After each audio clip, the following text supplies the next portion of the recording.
네, 인사하시겠습니다. 마라나타.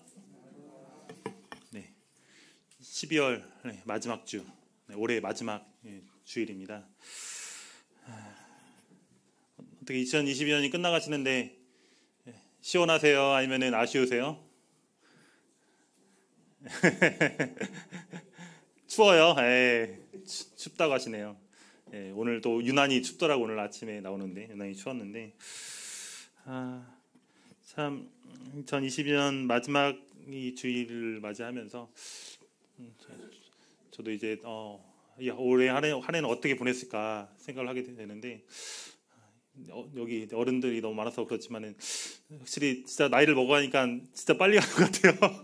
제가 함부로 이런 말을 하면 안 되는데 진짜로 어렸을 때 그 느꼈던 1년이랑 지금 먹은 그 1년이랑 참 이 차이가 크다. 뭐 어르신 분들께서는 더 그러시겠지만은 참 이런 생각을 더 많이 느끼게 되는 것 같습니다. 뭐 한 것도 없는데 벌써 1년이 지나갔다라는 생각을 하게 되는데 참 하나님께서 그럼에도 불구하고 저희들을 이 땅에 아직 남겨주셨고 또 이 흘러가는 시간을 또 하나님께서 하나님의 이름을 위해서 또 하나님의 영광을 위해서 저희가 사용하라고 이 땅에 아직 허락하고 계시는데 참 내년에는 또 어떻게 보내야 될까를 더 새롭게 고민하게 되는 것 같고 또 성도님께서도 아마 이제 내년 계획을 또 세우고 계실 텐데 모든 이 계획 가운데서 하나님의 능력과 또 영광이 나타나기를 바라는 마음이 있습니다. 그럼 지난 시간에 했던 부분도 같이 잠깐 돌아보면서 시작하도록 하겠습니다. 지난번에 그가 증언하실 것이요라는 이제 주제로 같이 교제를 나눴었는데요. 세 번째 위격, 하나님의 세 번째 위격에 대해서 같이 교제를 나눴습니다. 그래서 보혜사, 성경에 나오는 보혜사라는 단어가 무슨 단어인가로 봤을 때 헬라어로 파라클레토스라는 이런 단어였었고요. 그래서 이 보혜사라는 것은 격려, 지원, 돌봄, 어떤 다른 사람을 돕는, 다른 사람의 복지를 책임지는 그런 역할을 의미한다고 말씀드렸습니다. 그래서 우리가 보혜사 하면 성령님 딱 떠오르게 되는데 보혜사가 성령님이 아니라 보혜사 역할을 하는 게 바로 성령님이라는 뜻입니다. 그렇기 때문에 성경에 보면은 요한복음 14장 16절에 또 다른 보혜사라는 말씀이 나오죠. 그 말은 보혜사가 한 명이에요? 하나가 아니에요? 하나가 아니라는 거겠죠. 그렇죠. 그러면은 성령님께서 이 또 다른 보혜사에 해당되는데 성령님께서 오시기 전에도 누가 있었다는 거죠? 보혜사가 있었다는 거겠죠. 그게 바로 누굴까요? 바로 우리 주 예수님께서 바로 이 보혜사 역할을 하셨다는 겁니다. 그래서 이 예수님께서는 물론 이 땅을 구속하시기 위해서 또 이 땅에 이 사람들을 섬기시기 위해서 오셨지만은 또 이 제자들을 하나님께서는 돌보시기 위해서 제자들을 양육하시기 위해서 또 이 땅에 오셨습니다. 그리고 이 제자들을 돌보시기 위해서 또 이 모든 활동들을 진행하셨었는데요. 바로 이 제자들의 이 보혜사로 오셨던 예수님 다음으로 또 또 다른 보혜사 바로 그 이름이 뭘까요? 바로 진리의 영 성령이 님을 예수님께서는 약속을 하고 계십니다. 그리고 이 성령 하나님께서는 바로 성부 하나님과 성자 하나님의 보내심을 받았다. 그래서 성령 하나님께서는 단독으로 일하시는 것이 아니라 성부 하나님의 뜻대로 성자 하나님의 뜻대로 행하신다는 겁니다. 마치 이것은 성자 예수님께서 자신의 뜻대로 하신 게 아무것도 없으시잖아요. 하나님께서 하나님의 뜻대로 성부 하나님의 뜻대로 성부 하나님께서 원하시는 대로 모든 일들을 하셨던 것처럼 이 성령 하나님께서도 성부 하나님과 성자 하나님의 뜻을 받들어서 그 역할을 감당했다라고 생각하시면 되겠습니다. 그래서 성령의 사역의 중요성을 이제 그 다음으로 교제를 나눴었는데요. 이런 걸 생각해봤습니다. 성령이 없다면 과연 우리는 어떻게 달라졌을까 같이 교제를 나눴었는데 첫 번째로 성령이 없다면 바로 복음도 신약 성경도 없었을 것이다 라는 점입니다. 아시겠지만은 예수님께서 승천하실 때 이 제자들에게 지상 명령을 내리시죠. 그래서 너희는 땅 끝까지 이르러 내 증인이 되리라 라고 말씀하고 계시는데 이 제자들은 아시겠지만은 예수님이 살아계실 때 한 번도 이 복음에 대해서 명확하게 이해를 한 적이 있었을까 없었을까요? 예수님에 대한 이야기는 많이 들었지만은, 예수님을 통해서 많은 좋은 이야기들, 또 성경 이야기들 많이 들었지만은, 이것이 딱 복음이다라고 할 수 있는 것들이 이 제자들에게는 없었습니다. 근데 이 역할을 바로 감당하신 분께 바로 성령님께서 이 역할을 감당을 하신 겁니다. 제자들의 힘만으로, 제자들의 능력만으로는 이 복음을 증언하는 일에 어려움이 있고, 또 아무리 열심히 한다 하더라도 방향이 틀어지면 어떻게 돼요? 잘못된 복음을 전할 수가 있게 되는 겁니다. 그래서 올바른 복음을, 또 합당한 진리를 전달하기 위해서 예수님께서는 이 성령님을 이 땅에 보내주셔서 제자들을 통해서 증언하시고, 또 이 하나님의 복음을 증거하는 일들을 감당을 하신 겁니다. 그리고 이걸 통해서 신약 성경이 누구에 의해서 쓰여졌을까요? 바로 이 성령 하나님의 역사를 통해서 쓰여지게 된 것입니다. 그래서 성경에 나오는 마태, 마가, 누가, 요한, 이 모든 사람들이 다 자신의 생각을 쓴 것이 아니라 이 성령 하나님의 이 인도하심을 받아서 이 말씀들을 기록하게 되었고, 또 우리들이 보게 하게 되는 이 성경이 바로 그 증언들을 우리가 지금 볼 수가 있게 되는 것입니다. 그리고 이제 두 번째로, 성령이 없다면은 과연 어떻게 되었을까 봤을 때 바로 믿음도 거듭남도 그리스도인도 없었을 것이다라는 거. 그래서 지난번에 같이 교제 나눴었지만은 왜 사람들이 이 쉬운 복음을 믿지 못할까를 말씀드렸었는데요. 앞을 못 보는 사람들에게 아무리 빛을 비춰줘도 볼 수 있어요, 없어요? 볼 수가 없죠. 귀머거리한테 아무리 소리를 질러도 그 소리를 들을 수 있을까, 없을까요? 들을 수가 없습니다. 왜 그럴까요? 눈이 보지 못한다면, 귀가 듣지 못한다면은 모든 자극들이 다 헛것이기 때문입니다. 마찬가지로 우리 죄인들은, 하나님을 떠난 이 죄인들은 앞을 못 보는 이 장님, 또 귀를 들을 수 없는 귀머거리와 같은 우리의 모습인 것을 생각해 보게 됩니다. 그렇기 때문에 성령님께서 이 눈을 뜨게 해주시지 않으시고, 성령님께서 이 귀를 열어주시지 않는다면 이 모든 것들이 다 소용이 있을까, 없을까요? 소용이 없다라는 겁니다. 그렇기 때문에 예수님께서는 이 성령님께서 오셔서 바로 이 죄에 대하여, 의에 대하여, 심판에 대하여 세상을 책망하시리라 말씀하고 계시는데, 성령님께서는 바로 예수님께서 이 땅을 떠나시고 나서 이 땅에 오셔서 바로 사람들의 죄에 대해서, 또 의에 대해서, 또 심판에 대해서 사람들이 깨닫게 하시고 알게 하신다는 겁니다. 그래서 우리가 항상 복음을 전할 때 항상 기억해야 될 것들은, 우리가 정말 이것들을 쉽고 물론 잘 전달하는 것도 중요하지요. 우리가 그 사람의 수준에 맞게 또 알맞은 내용들을 잘 전달하는 것도 중요한데, 그것보다 더 중요한 것은 무엇이냐? 무엇일까요? 바로 성령님께서 역사를 하셔야 된다는 겁니다. 그래서 우리가 어떤 시간에 더 투자를 많이 해야 될 것인가 생각했을 때, 물론 준비하는 시간도 많이 중요하겠죠. 근데 이것보다 더 중요한 것은 우리가 성령님께서 역사하시길 더욱더 기도하고, 또 우리가 무릎 꿇는 시간들이 더 필요하다는 겁니다. 그렇지 않으면 성령님께서는 역사하지 않으시고 우리의 모든 수고가 헛될 수도 있다는 겁니다. 그래서 사도 바울이 그랬던 것처럼 자신의 지혜를 의지하지 아니하고 성령님의 능력을 통해서 복음을 전했다라고 이 고린도 교회에 이야기하는 것처럼, 참 우리가 이 성령님을 힘입어서 우리가 계속해서 복음 증언을 해야 될 것을 생각해 보게 되었습니다.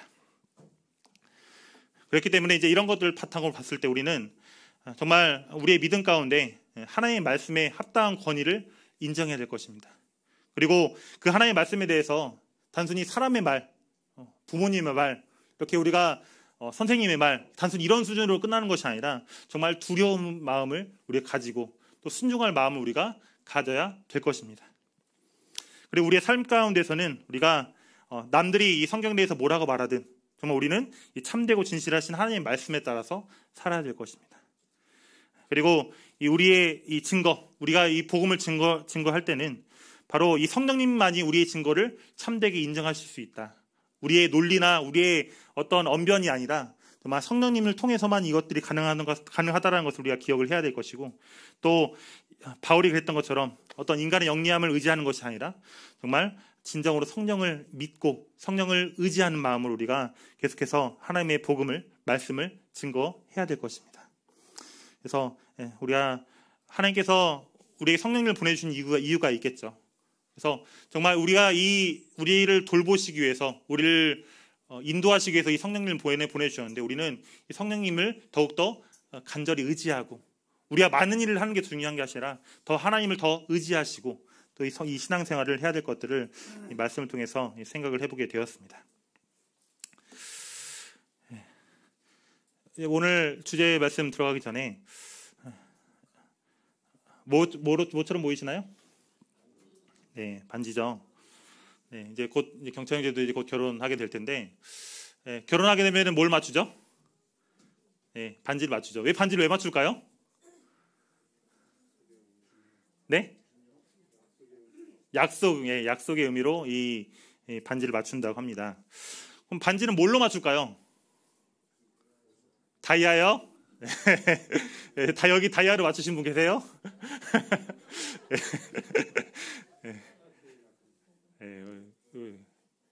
네. 보통 반지 뭘로 맞추세요? 네, 금. 저도 아마 이제 이 백금으로 맞췄었는데 그때도 14K로 할까 18K로 할까 하다가 24K는 못 하고 뭘로 할까 하다가 그래도 결혼이니까 18K로 하자 해서 이제 18K로 맞췄던 기억이 나는데 왜 이 반지를 맞출 때 또 이 약속을 할 때 이 보석 이 금이나 은으로 할까요? 네? 변하지 않으니까. 금이나 이 다이아는 변하지 않을까요? 네. 네. 우리의 관점에서는 변하지 않는 것처럼 보이죠, 그렇죠? 네. 우리가 살아있을 동안에는 변하지 않죠. 그럼 하나 더 말씀드리면, 자, 금이 비쌀까요? 다이아가 비쌀까요? 다이아가 더 비싸요. 네. 왜 다이아가 더 비쌀까요? 네? 더 적으니까. 또 손이 많이 가니까 그렇죠. 또 제 개인적인 생각으로는 금이랑 다이아랑 비교했을 때 누가 더 덜 변하지 않을까 생각해보게 되면 뭐가 더 덜 변할까요? 아무래도 다이아가 좀 더 덜 변하지 않을까 생각이 들었습니다. 그래서 오늘 이제 이렇게 보석을 같이 이제 이야기한 이유는 정말 우리가 변하지 않는 것의 중요성을 우리가 알고 있습니다. 변하지 않는 것. 그래서 우리는 오늘 이번 시간에는 우리가 변치 않으신 하나님에 대해서 같이 교제를 나누고자 합니다. 그래서 우리가 이 금이나 이 다이아가 이 귀중한 걸 알잖아요. 그것이 변하지 않는다는 걸 알기 때문에 마찬가지로 하나님께서 이 변치 않으시다는 것은 얼마나 큰 가치를 가지고 있는지 우리가 생각해보고 또 우리 알아야 될 필요가 있습니다. 그래서 물론 다들 아시는 주제이겠지만은 우리가 정말 이 변치 않으신 하나님에 대해서 우리가 더욱더 깊이 우리가 알아갈 필요가 있음을 이번 시간을 통해서 같이 한번 교제를 나누고자 합니다. 첫 번째로 하나님께서는 변치 않으시다라는 말은 어떤 의미를 갖고 있느냐. 첫 번째는 같이 한번 읽어보겠습니다. 시작. 네, 하나님의 생명은 변하지 않는다라는 점입니다. 하나님께서는 말씀을 통해서 영원부터 계신 분이다, 영원한 왕이다라고 말씀하고 계시고요. 또 썩어지지 아니하는 하나님이라고 또 말씀하고 계십니다. 또 오직 그에게만 죽지 아니함이 있는 분이라고 디모데전서에서 말씀하고 계시고요. 또 한결같으신 분, 그리고 처음이요 마지막이다라고 말씀하고 계십니다. 우리가 이런 말씀들을 통해서 어린이들이 이렇게 얘기를 하잖아요. 하나님은 누가 만들었어요? 라고 말하면 뭐라 대답하시겠어요? 하나님은 누가 만들었을까요? 우리의 이 세상의 모든 것들은 다 누가 만든 사람이 있잖아요, 그렇죠? 누가 만들었는데 하나님은 과연 누가 만들었을까? 누가 만들었을까요? 하나님 누가 만들 수 있을까 없을까요? 없으시죠. 하나님은 스스로 계신 분이십니다. 그래서 하나님께서는 태어난 시간이 있을까 없을까요? 없겠죠. 하나님께서는 영원 전부터 존재하셨고 또 영원히 존재하실 것입니다. 그래서 영원토록 존재하시고 또 그분께서는 언제나 동일하시다라는 점입니다. 자, 하나님은 늙으실까요? 늙지 않으실까요? 늙지 않으세요. 우리는 이제 점점점 나이가 들면은 흰머리가 늘어나고 또 노화가 되고 앞이 안 보이고 이렇게 되는데 하나님께서는 늙지 않으시고 또 그 생명이 증감하지 않는다, 늘어나거나 줄어들지 않는다라는 점입니다. 그리고 하나님께서는 새로운 능력을 얻을 수 있을까 없을까요? 우리가 게임하면은 우리가 새로운 어떤 능력을 업그레이드하고 개발하고 하는데 하나님께서는 능력을 개발하세요, 안 하세요? 하지 않으세요. 왜요? 이미 모든 능력을 다 갖고 계십니다. 그리고 한번 가졌던 그 능력은 잃어버려 안 잃어버려요? 잃어버리지 않는다는 점입니다. 그리고 하나님께서는 더 강해질 수 있을까 없을까요? 하나님이 더 세질 수 있을까 없을까요? 하나님은 더 강해질 수가 없습니다. 그리고 더 약해질 수도 없습니다. 그리고 하나님께서는 더 지혜로울 수 있을까 없을까요? 우리가 사람은 나이가 먹어갈수록 더 어때요? 더 많은 경험들을 하면서 지혜로워지잖아요. 그런데 하나님께서는 더 지혜로우시다 안 지혜로우시다? 하나님께서는 항상 지혜로우시고 그것보다 더 늘어나지 않는다는 점입니다. 그래서 이제 이 핑크라는 사람이 이런 말을 얘기했는데요. 하나님께서는 더 나은 방향으로 변화될 수 없다. 왜? 그분은 이미 완전하시기 때문에. 완전이라는 말이 무슨 말일까요? 더 이상 더하거나 뺄 필요가 없다는 겁니다. 이미 완전히 다 모든 것들을 갖고 계신다는 겁니다. 그리고 완전하시기 때문에 이 하나님께서는 더 못한 방향으로 변화될 수도 없다는 것. 그래서 하나님께서는 정말 이 영원부터 계신 분이시고 또 더 우리 인간처럼 늘어나거나 줄어드는 이런 능력이 없으시다. 이것들을 우리가 생각을 해볼 필요가 있습니다. 두 번째로 하나님께서는 무엇이 변하지 않느냐. 같이 한번 읽어보겠습니다. 시작. 하나님의 성품은 변하지 않는다. 그러면 사람의 성품은 바뀔까 안 바뀔까요? 사람의 성품은 바뀔까 안 바뀔까요? 성격. 저희 아버지가 이제 항상 얘기하지만은 저희 아버지가 항상 총각대라고 하시죠. 총각대. 이 여자랑 말 한마디도 못 붙여봤다 얘기를 하세요. 자, 다들 믿겨지세요? 지금의 이 아버지의 모습을 보면서 그게 느껴지시나요? 이걸 보면은 아버지 성격이 달라졌을까 안 달라졌을까요? 달라진 거겠죠. 그리고 어제 이제 또 얘기를 하면서 자매랑 얘기하면서 덕영이 얘기를 했어요. 덕영이가 이 교회 처음 왔을 때만 자매가 처음 왔을 때만 하더라도 정말 말수도 없고 했는데 요즘 너무 말이 많아진 것 같다. 그래서 너무 좋다 이 얘기를 하더라고요. 그래서 이 참 우리 사람의 성격은 달라질까 안 달라질까요? 달라지는 것 같습니다.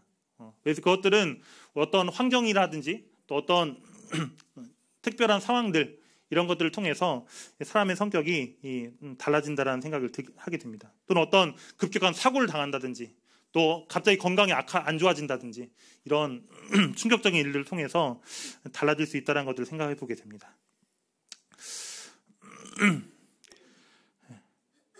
하지만 우리 하나님께서는 달라진다 안 달라진다. 하나님의 성품은 달라지지 않습니다. 출애굽기 34장 6절 7절 말씀입니다. 같이 한번 읽어보도록 하겠습니다. 시작. 여호와께서 그의 앞으로 지나시며 선포하시되 여호와라 여호와라 자비롭고 은혜롭고 노하기를 더디하고 인자와 진실이 많은 하나님이라. 인자를 천대까지 베풀며 악과 과실과 죄를 용서하리라. 그러나 벌을 면제하지는 아니하고 아버지의 악행을 자손 3, 4대까지 보응하리라. 이 말씀 많이 보셨죠? 우리가 이 출애굽기에 기록된 하나님의 성품에 대한 말씀입니다. 그래서 보면은 하나님은 어떤 분이시라고 말씀하고 계시나요? 하나님께서는 가장 먼저 나오는 게 자비롭다는 겁니다. 자비롭다는 게 뭘까요? 어떤 사람들을 불쌍히 여기는 마음, 동정심을 갖는다는 말입니다. 그래서 우리가 불쌍한 거 보면 저 사람 진짜 도와주고 싶다 이런 생각이 들잖아요. 그런데 우리 하나님께서는 정말로 그런 이 불쌍한 상황에 대해서 우리를 동정심을 갖고 계신다는 거. 그리고 은혜롭다는 건 뭘까요? 하나님께서 우리에게 무언가를 계속해서 주기를 원하시고 또 사랑이 많으시다는 것을 우리 생각해 볼 수가 있습니다. 노하기를 더디하신다는 것. 우리가 화나는 상황이 있다 하더라도 바로 화를 낸다 안 낸다? 내지 않으시고 좀 더 미루신다는 거죠. 그리고 인자와 진실이 많은 하나님이다. 하나님께서는 사랑과 또 참된 이 진실이 많으신 하나님이신데 이걸 통해서 우리는 이 사랑과 은혜가 풍성하신 하나님을 우리가 생각하게 됩니다. 이것은 신약 시대 때뿐만 아니라 구약 시대 때도 하나님의 이런 성품은 해당될까? 해당되지 않을까요? 해당됩니다. 그래서 이 하나님의 성품은 구약시대부터 지금에 이르기까지 변함이 있을까 없을까요? 변함이 없습니다. 이 성품이 수천 년 전, 5천 년 전부터, 그 이전부터 하나님의 성품은, 아니 영원 전부터 이 성품은 계속해서 한결같이 갖고 계신다는 점입니다. 근데 또 하나 우리가 생각할 것들은, 우리는 항상 6절에서만 멈춰요. 왜 6절이 가장 우리에게 은혜로우니까요. 근데 우리는 항상 이 7절도 우리가 같이 주목할 필요가 있어요. 왜요? 이 7절도 하나님의 성품입니다. 7절 보면은 하나님께서는 인자를 천대까지 베푸신다라고 말씀하고 계십니다. 그래서 하나님께서 정말 사랑하신 자들은 그 한 명으로 끝내는 것이 아니라 그 자손들의 자손들의 자손들의 자손들까지 하나님께서는 책임지신다는 점입니다. 그리고 그 사람의 그 자손의 악과 과실과 또 죄를 용서하시다라고 말씀하고 계십니다. 여기서 끝나면 딱 좋겠죠. 그런데 하나님께서는 이것뿐만 아니라 뭐라고 말씀하시나요? 벌을 면제하지는 않는다라고 말씀하고 계십니다. 벌을 면제하지 않는다. 벌은 어떤 사람들이 벌을 받아요? 죄를 지은 사람이 벌을 받겠죠. 죄 있는 사람이. 아무나 벌 주진 않겠죠. 하나님께서는 물론 사랑과 은혜와 이 공의, 이 자비가 풍성하신 하나님이시지만은 벌을 면제하시지는 않는다는 점입니다. 근데 우리는 항상 이 부분을 까먹어요. 우리 항상 사랑의 하나님이 좋으니까, 은혜 하나님이 좋으니까. 그런데 하나님께서는 분명히 그 사람이 행한 대로 하나님께서는 갚으신다는 점입니다. 그걸 대표적으로 볼 수 있는 게 바로 누구였을까요? 성경에 보시면 하나님의 가장 마음에 쏙 들었던 사람이 누구였을까요? 하나님의 마음에 합한 사람 다윗이 있었죠. 하나님이 다윗을 얼마나 좋아했을까요? 다윗이 또 하나님을 얼마나 좋아했어요. 근데 하나님께서 그 다윗의 그 밧세바 사건을 통해서 하나님께서는 이 다윗을 치시나 안 치시나요? 칩니다. 정말 사랑하는데 이 다윗도 하나님을 정말 사랑하는데 하나님께서는 그 다윗을 물론 용서하신다고 하죠. 하지만 그 대가를 분명하게 치르게 하십니다. 이것은 오늘날 우리에게도 분명한 경고가 되는 말씀입니다. 그래서 우리는 연약하기 때문에 죄를 지을 수밖에 없어요. 그런데 이것을 우리가 합리화하면서 우리의 죄에 대해서 하나님께서 다 용서해 주시겠지라는 이 안일한 마음으로 우리가 살아가게 된다라면은 분명히 하나님께서는 우리에게 그 대가를, 그 벌을 물으실 거라는 점입니다. 그래서 우리는 항상 이것들을 같이 기억을 해야 됩니다. 사랑과 은혜가 풍성하신 하나님이시지만 우리는 동시에 뭘 기억해야 되나요? 벌을 면제하지는 않으시는 하나님이시라는 것. 공의로우신 하나님이시라는 것. 똑같이 죄를 지었는데 누구는 벌을 받고 누구는 벌을 받지 않으면 이거는 공평한 거예요? 공평하지 않은 거예요? 공평하지 않은 거죠. 하나님께서는 분명하게 자신이 행한 대로 갚도록 하나님께서는 그 사람에게 이 벌을 면제하시는 않는다라는 거. 그래서 우리가 이 사실을 기억하고 정말 우리가 이 하나님의 이 성품을 우리가 오해하지 않았으면 좋겠습니다.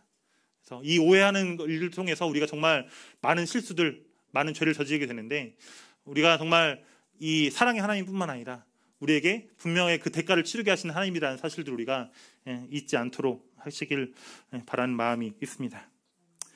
그리고 우리 이 공의로우신 하나님의 면목을 볼 수 있는 게 바로 뭐였을까요? 신약에서는 바로 이 십자가 사건입니다. 예수님께서 그냥 하나님께서 다 용서해버리고 끝났다라고 할 수도 있는데 하나님께서 어떻게 하세요? 예수님을 이 땅에 보내셔서 오늘 성탄절인데 이 땅에 보내셔서 뭐 하세요? 십자가에 못 박혀서 모든 피를 다 남김없이 흘리게 하십니다. 분명히 그 대가를 치르게 하세요. 우리가 했어야 될 그 죄의 대가를 예수님께서 다 고스란히 받게 하신 겁니다. 그래서 참 우리가 이 공의로우신 하나님에 대해서 더욱더 우리가 기억하고 또 우리가 묵상할 필요가 있겠다라는 생각이 듭니다. 세 번째로 하나님이 변하지 않는 것 같이 한번 읽어보겠습니다. 시작. 네, 하나님의 진리는 변하지 않는다. 네, 성도님들 혹시 말을 바꿔본 적 있으세요? 말. 내가 했던 말을 바꿔본 적 있으세요? 많으세요? 네, 저도 저도 말씀 주면서 생각났던 게 제가 이제 결혼할 때 하나 조건이 있었어요. 물론 여러 가지 조건이 있었겠지만은 저보다 나이 많거나 동갑 만나지 않겠다. 이게 조건이었거든요. 그래서 이렇게 몇 번 친구들한테 손 들어오고 이렇게 했는데, 이제 거절했거든요. 저는 제 마음 가운데 동갑을 만나지 않겠다라는 마음이 있습니다. 양해해 주세요. 이렇게 하면서 한 두세 번 이렇게 거절했던 것 같아요. 근데 이제 결혼을 이제 본격적으로 기도하면서 하다 보니까 이제 어떻게 됐을까요? 이제 이러면 진짜 결혼 못할 수도 있겠구나라는 생각이 드는 거죠, 이제. 그래서 정말 이 기도 가운데 내가 내려놓을 것이 무엇인가를 했을 때, 내 생각을 내려놔야 되겠구나라고 하면서 제 이 말을 번복하고 지금 저보다 누나인 자매님을 만났는데, 물론 정신력은 제가 좀 더 낫긴 한 것 같은데 아무튼 제 말이 번복할 수 있다라는 거. 이것은 바로 어떤 걸까요? 바로 사람의 이 말에는 사람의 말이 바뀌는 이유는 바로 그 사람의 생각이 달라지기 때문입니다. 그래서 이 사람의 말에는 그 사람의 마음과 생각이 담겨져 있는데, 우리 사람들 같은 경우에는 이 생각이 달라지기 때문에 정말 말을 취소되는, 또 말을 번복해야 되는 경우가 정말 자주 발생하게 되는 것들을 생각해 보게 됩니다. 하지만 하나님의 말씀은 이렇게 말씀하고 계십니다. 이사야 40장 6절 8절, 모든 육체는 풀이요 그의 모든 아름다움은 둘의 꽃과 같으니 풀은 마르고 꽃은 시드나 우리 하나님의 말씀은 영원히 서리라 하라 라고 말씀하고 계시고, 시편 119편 89절 151절 151절 보면은 여호와여 주의 말씀은 영원히 하늘에 굳게 섰사오며 여호와여 주께서 가까이 계시오니 주의 모든 계명들은 진리니이다. 내가 전부터 주의 증거들을 알고 있었으므로 주께서 영원히 세우신 것인 줄을 내가 알았나이다. 하지만 하나님의 말씀은 변하지 않는다고요. 변하지 않는다고요. 우리가 모든 것들이 다 시들고 모든 것이 다 없어진다 하더라도 하나님의 말씀은 영원히 서겠고 또 굳게 설 것이고 또 진리이고 또 하나님께서 영원히 세우실 것이다라는 것들을 우리가 말씀을 통해서 생각해 볼 수가 있습니다. 그렇기 때문에 하나님의 말씀에는 뭐가 담겨져 있을까요? 사람의 말에는 사람의 마음과 생각이 담겨져 있는 것처럼 하나님의 말씀에 뭐가 담겨져 있을까요? 하나님의 마음과 생각이 담겨져 있습니다. 그리고 이 하나님의 마음과 생각은 2000년 전이나 지금이나 달라진 게 있다 없다. 달라진 게 없다라는 겁니다. 우리 같으면 그러잖아요. 이 자녀들 보면은 물론 제 얘를 아직 말 잘 듣긴 한데 이 말 잘 들었을 때랑 말 안 들었을 때 보면은 우리의 이 자녀를 보는 이 관점이 달라지잖아요. 그러면서 우리가 하고자 하는 것들이 달라질 수가 있는데, 하나님께서는 그런 우리의 어떠함과 상관없이 우리에 대한 하나님의 마음과 생각이 항상 한결같다라는 것을 우리가 이 말씀을 통해서 생각해 볼 수가 있습니다. 그렇기 때문에 우리는 이 하나님께서 말씀하신, 특히 이 신약 성경, 예수님께서 이 땅에 오시고 나서 기록되어져 있는 이 신약 성경이 나와 있는 어떤 모든 약속들, 또 모든 요구 사항들, 또 우리가 어떤 목적을 위해 살아야 될 것인지, 또 그걸 왜 해야 되는지, 이런 데 대한 진술들, 또 경고하는 말들, 이런 말들을 우리가 봤을 때 2000년 전에 기록되었지만은 오늘날에도 유효할까요? 유효하지 않을까요? 동일하게 유효합니다. 왜 그럴까요? 하나님의 마음과 생각은 달라지지 않았기 때문입니다. 2000년 전이나 지금이나 동일하다는 것입니다. 그래서 이것은 이 세상이 끝날 때까지, 지금으로도 1000년 후에 예수님이 더 오신다 하더라도 그때도 어떨까요? 달라질까요? 안 달라질까요? 달라지지 않습니다. 3000년 후에도 하나님의 마음과 생각은 동일할 것입니다. 그렇기 때문에 이 하나님의 말씀은 이 세상 끝날 때까지 영원히 영원할 것이라는 것을 우리가 생각해 볼 수가 있습니다. 네 번째, 같이 읽어보겠습니다. 시작. 하나님의 방식들은 변하지 않는다. 성경을 보면은 하나님께서 많은 일들을 하시게 됩니다. 특히 하나님께서는 이 죄인들을 어떻게 다루시는지 우리가 볼 수 있는데요. 하나님께서는 이 죄인들에게 복음을 듣게 하십니다. 또 어떤 사람들은 복음을 들어요, 못 들어요? 복음을 듣지 못해요. 듣지 못하는 사람도 있습니다. 그리고 이 복음을 듣고 나서도 회개한 이 사람이 있고 또 이 복음을 들었음에도 불구하고 계속해서 불신 가운데 내버려둔 이 죄인들이 있습니다. 그래서 정말 이런 이 죄인들을 통해서 봤을 때 우리는 어때요? 우리는 어떤 사람들에 해당돼요? 우리는 복음을 듣고 회개한 죄인에 해당되죠.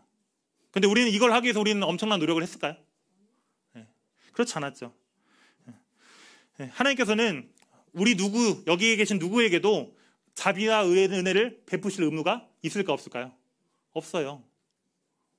하나님께서는 우리에게 이렇게 은혜를 베푸시고 자비를 베푸시는 그런 의무가 없습니다.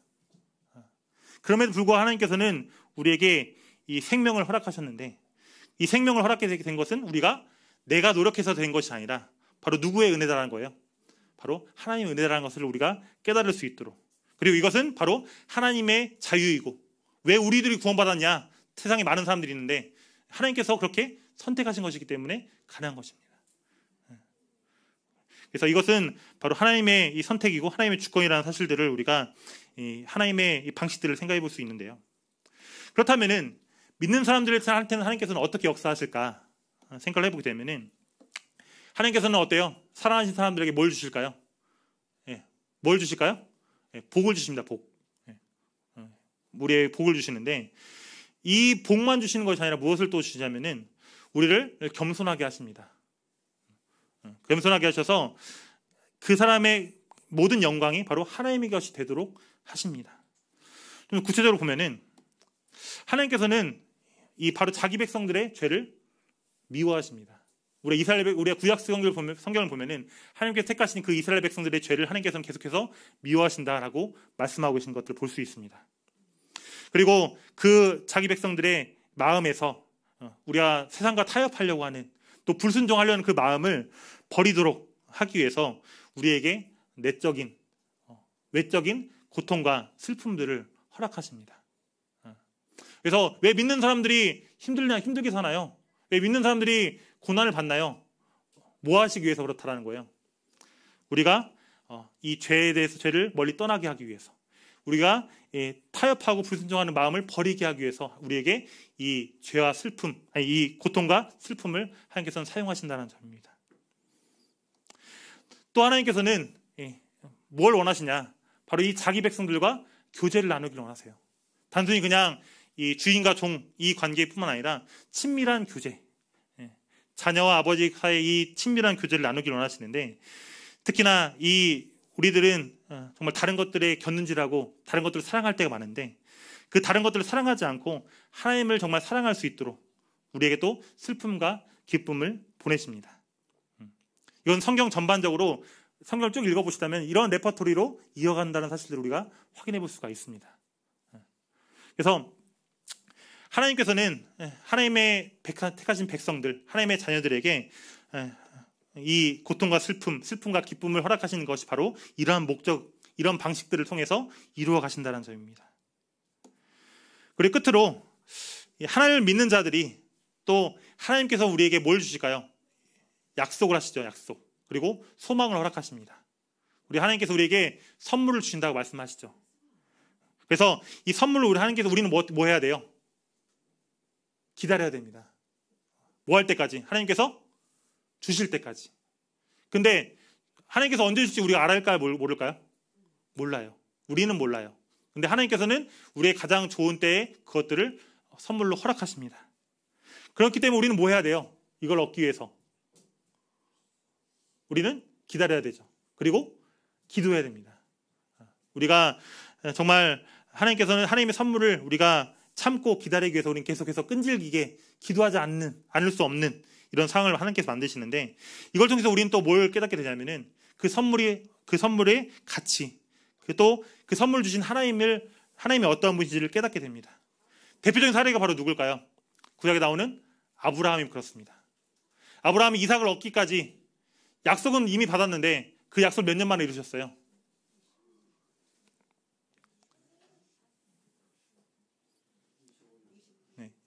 75세에 부름을 받아서 100세 때 아들을 낳았죠. 25년 만에 아기를 낳은 거예요. 그래서 하나님께 그 아브라함이 이 아들을 받기까지 정말 얼마나 많은 기도와 얼마나 많은 기다림이 있었을까요? 그렇기 때문에 하나님께서 이 이삭을 줬을 때 어땠을까요? 이 아브라함의 마음은 정말로 이 하나님이 어떠한 분인지를 깨달을 수 있는 놀라운 경험을 했었겠죠. 그래서 하나님께서 이 우리 선물을 통해서 우리 선물뿐만 아니라 또 하나님이 어떠한 분인지를 우리가 깨닫게 하신다는 것. 그래서 이렇게 하나님께서는 이 성경 전반적인 이야기를 통해서 죄인들에게 또 하나님을 믿는 사람들에게 이렇게 역사하신다는 것들을 우리가 말씀을 통해서 확인해 볼 수가 있습니다. 다섯 번째입니다. 같이 읽어보겠습니다. 시작. 네, 하나님의 계획은 변하지 않는다. 민수기 23장 19절에 보면 이 말씀이 나옵니다. 같이 한번 읽어보겠습니다. 시작. 거짓말을 하지 않으시고 인생이 아니시니 후회가 없으시도다. 어찌 그 말씀하신 바를 행하지 않으시며 하신 말씀을 실행하지 않으시랴. 이 발람이 선지자가 이야기했던 내용인데요. 우리가 이 하나님께서는 뭐가 없으시다라는 거예요? 후회가 없다라는 거예요. 후회가. 하나님은 결코 후회하지 않으신다는 점입니다. 왜? 후회할 필요가 없으세요. 하나님께서는. 우리가 후회라는 것은 뭘까요? 어떤 거 후회라고 할까요? 그렇죠. 내가 어떤 판단을 어떻게 한 거예요? 잘못했다라고 생각하고 내가 내 계획을 바꾼 거. 내가 만약에 그 당시 그대로 돌아갔다라면 내가 그렇게 했을 거야 라고 하는 것이 후회겠죠. 하지만 하나님께서는 그렇게 우리가 선택을 잘못하실 필요도 없고 또 이 행동 계획을 바꾸실 필요가 없다라는 점입니다. 특히 우리는 후회할 때 언제 보통 우리가 후회할까요? 후회하게 되는 경우가 내가 생각지 못한 변수가 생겼을 때, 내가 알고 있는 대로 딱 됐으면 모르겠는데 저는 생각지도 못한 이 변수를 만나게 되면은 그렇게 했어야 되는데 라는 생각이 들잖아요. 우리가 미래에 대해서 잘 알지 못하기 때문에 이런 생각이 드는데 우리가 하나님께서는 이 계획을 언제 세우셨을까요? 하나님께서는 우리의 과거, 현재, 미래에 대한 완전한 지식을 갖고 계십니다. 그리고 그거에 대해서 하나님께서는 완벽하게 통제할 수 있으세요. 컨트롤할 수 있다는 겁니다. 그래서 하나님께서는 이 계획을 언제부터 세우셨냐면은 이 땅이 창조되기 전, 영원 전부터 이것들을 계획을 하신 겁니다. 그렇기 때문에 하나님께서 우리는 미래를 잘 알지 못하기 때문에 그렇게 그때 이렇게 했으면 더 좋았을 걸 후회를 하는데 하나님께서는 그럴 필요가 있다라는 거 없다라는 거예요. 이미 처음과 중간과 끝을 다 알고 계시기 때문에 후회할 필요가 없다라는 거예요. 이미 그걸 알고 계획을 하셨기 때문에. 그래서 하나님의 계획은 결코 변하지 않는다는 점입니다.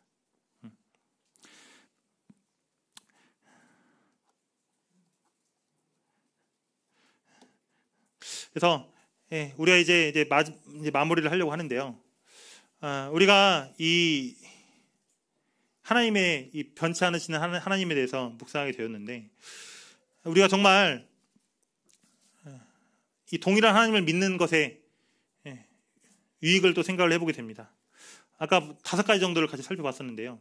하나님의 변화없는 능력, 생명의 생명, 그리고 하나님의 변화없는 성품, 하나님의 변화없는 진리, 하나님의 변화없는 방식들, 하나님의 변화없는 계획, 이런 것들을 우리가 오늘날에 기대할 수 있을까요? 없을까요? 기대할 수 있을까? 없을까요? 있습니다. 왜요? 변하지 않으시기 때문에. 우리 성경에 기록되어 있는 하나님의 그 모든 능력들, 하나님의 그 모든 성품들, 하나님의 모든 진리, 하나님의 모든 방식들, 모든 계획이 지금 오늘날에도 동일하게 적용된다 안 된다? 적용된다는 겁니다. 2000년 전과 지금이나 동일하게. 그렇기 때문에 우리는 우리가 어려움에 처하게 될 때, 고난에 빠지게 될 때, 또 어려운 일을 겪게 될 때 하나님께서는 이 성경 말씀을 통해서 하나님이 어떠한 분이신지를 알게 함으로써 우리가 어떻게 해야 될 것인지에 대한 지혜를 우리 얻을 수가 있습니다. 그리고 또 하나 우리가 기억해야 될 것들은 그렇다면은 하나님을 믿는 참된 그리스도인의 모습은 어때야 되는가를 생각해 볼 필요가 있습니다. 2000년 전 초대교회 믿었던 하나님과 오늘날 우리가 믿는 하나님이 같아요, 달라요? 같죠. 다른 분이 아니시죠. 근데 초대교회 때는 왜 이렇게 믿음이 강하고 부흥이 일어나고 이랬었는데 왜 오늘날 우리에게는 그런 일이 일어나지 않을까요? 왜 그럴까요? 우리는 이것에 대해서 생각해 볼 필요가 있습니다. 왜 똑같은 하나님을 믿는데, 왜 동일한 하나님, 변함없는 하나님을 믿고 있는데 그 당시에는 하나님께서 그렇게 역사하셨고 왜 오늘날에는 그렇게 역사하시지 않는지, 우리는 그에 대해서 좀 더 깊이 생각해 볼 필요가 있습니다. 그래서 하나님께서는 우리 하나님의 그 변함없는 모습을 기대하는 것처럼 그 변함없는 하나님께서는 오늘날 그 초대교회 성도를 뿐만 아니라 오늘날 우리에게도 하나님 참된 그리스도인의 그 모습을 뭐하고 계신다는 거예요? 기대하고 계신다는 거예요. 우리가 하나님을 기대하는 것처럼 하나님께서도 우리의 모습을 기대하고 계십니다. 구체적으로 어떤 모습을 기대하고 계시냐? 첫 번째는 하나님의 교제, 하나님과의 교제를 체험하는 면에서 우리에게 기대하고 계십니다. 초대교회 성도들이 뜨겁게 하나님을 사랑하고 말씀과 기도를 통해서 계속해서 하나님과 만나는 그런 모든 것들이 오늘날에도 동일하게 기대하고 계신다는 점입니다. 초대교회 때만 그렇게 열심히 하는 것이 아니라 오늘날 이 시대에도 지금 우리에게도 동일하게 하나님과 교제하기를, 또 하나님을 만나기를 간절히 하나님께서는 원하고 계십니다. 우리를 찾고 계신다는 점입니다.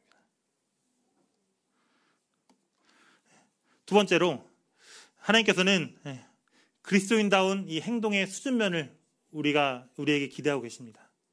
하나님과의 교제, 물론 이 두 가지를 비교했을 때 더 중요한 게 뭐냐 하면 하나님과의 교제겠죠. 하나님과의 교제가 충분히 이루어졌다라면은 그 이루어진 사람들은 자연스럽게 그리스도인다운 행동이 나올 수밖에 없습니다. 아시겠지만은 예수님께서 말씀하신 이 말씀들을 보면은 정말 우리의 힘으로는 할 수 없는 일들이 많아요. 원수를 사랑해야 된다. 오리를 가려면은 심리까지 같이 가져라. 겉옷을 날려면은 속옷까지 꺼내줘라. 라고 말씀하고 계시는데 그 말씀이 제자들에게만 해당된 것이 아니라 초대교회 성도들에게만 해당되는 것이 아니라 오늘날 우리에게도 동일하게 해당되는 말씀이라는 점입니다. 그렇기 때문에 우리는 정말 우리가 그리스도인이라면은 말로만 그리스도인 말고 정말 그리스도인이라고 한다면은 우리의 모든 행동과 우리의 다른 세상 사람들이 우리를 바라보는 그 관점 자체가 초대교회 성도들과 동일해야 된다는 점입니다. 왜요? 어떻기 때문에? 같은 하나님을 믿고 있기 때문에. 그래서 우리는 이것에 대해서 책임감을 느껴야 되고 또 하나님께서는 또 그것에 대해서 우리를 기대하고 계신다는 것들을 우리가 생각해 볼 필요가 있습니다. 말씀 마무리하면서 성경을 읽을 때 절대 실패하지 않는 법이 있습니다. 성경 읽을 때. 성경 잘 읽어지세요? 잘 읽어지세요? 쉽지 않죠. 근데 성경을 짧은 시간 읽는다 하더라도 우리가 더 깊이 묵상하는 방법은 바로 뭘까 생각을 해보면은 바로 이 말씀에 나타난 하나님이 어떠한 분이신지를 우리가 확인하는 겁니다. 단순히 스토리, 어떤 이야기, 나사로 이야기, 요나 이야기, 물고기 이야기 이런 것들이 중요한 것이 아니라 그 말씀에 나타난 하나님이 어떠한 분이신지를 우리가 더 주목해야 됩니다. 그래서 하나님의 성품이 어떠한 분이신지, 하나님께서는 어떤 이 말씀들을 하고 계신지, 하나님의 마음과 하나님의 생각은 어떠한지 우리는 계속해서 말씀을 통해서 발견해야 돼요. 왜요? 그 하나님의 마음과 생각은 변했어요? 변하지 않았어요? 변하지 않았기 때문입니다. 그래서 우리가 계속해서 하나님의 말씀을 통해서 정말 하나님이 어떠한 분이신지 또 하나님의 마음과 생각은 무엇인지를 계속해서 발견하길 원하고 또 오늘날 우리에게 말씀하고 계시듯이 정말 초대교회 성도들처럼 사도 바울처럼 우리는 살 수 있을까 없을까요? 살 수 있어요 없어요? 좀 어려울 것 같아요. 사도 바울처럼 우리가 교회 몇 개 개척하고 정말 수많은 수천 명의 사람들을 우리 구원시키고는 못할 수도 있어요. 하지만 우리도 바울과 동일하게 하나님의 쓰임을 받아서 하나님께서 원하시는 곳에 우리가 사역하고 또 하나님께서 원하시는 자리에서 하나님께서 원하시는 일들을 우리가 충분히 행할 수 있을까 없을까요? 행할 수 있습니다. 사도 바울처럼 그렇게 큰 일을 못할 수도 있어요. 하지만 우리에게 맡겨진 그 자리에서 하나님께서는 분명히 우리에게 할 일들, 우리가 이 땅에서 해야 할 일들을 하나님께서는 감당하게 하십니다. 이것들은 다 성도 개개인마다 다 다르시겠죠. 그래서 우리가 이 말씀을 정리하면서 참 우리가 하나님께서 맡겨주신 일들이 무엇인지 또 생각해보게 되고 또 이제 내년이죠. 다음 주일이면 이제 내년 1월 1일이 되는데 정말 새해 계획을 세울 때 정말 하나님께서 내게 원하신 것이 무엇인지 우리가 기억하시고 또 하나님께서는 우리에게 큰 기대를 갖고 계세요. 단순히 이 천국 가는 이 기대만 하신 것이 아니라 우리가 정말 하나님의 자녀로서 하나님의 대리자로서 우리가 이 땅에서 위대한 일들을 하기 원하시는데 하나님께서는 그 기대에 어긋나지 않는 우리 하나님의 자녀들이 됐으면 좋겠다는 마음으로 이상 말씀을 마치도록 하겠습니다.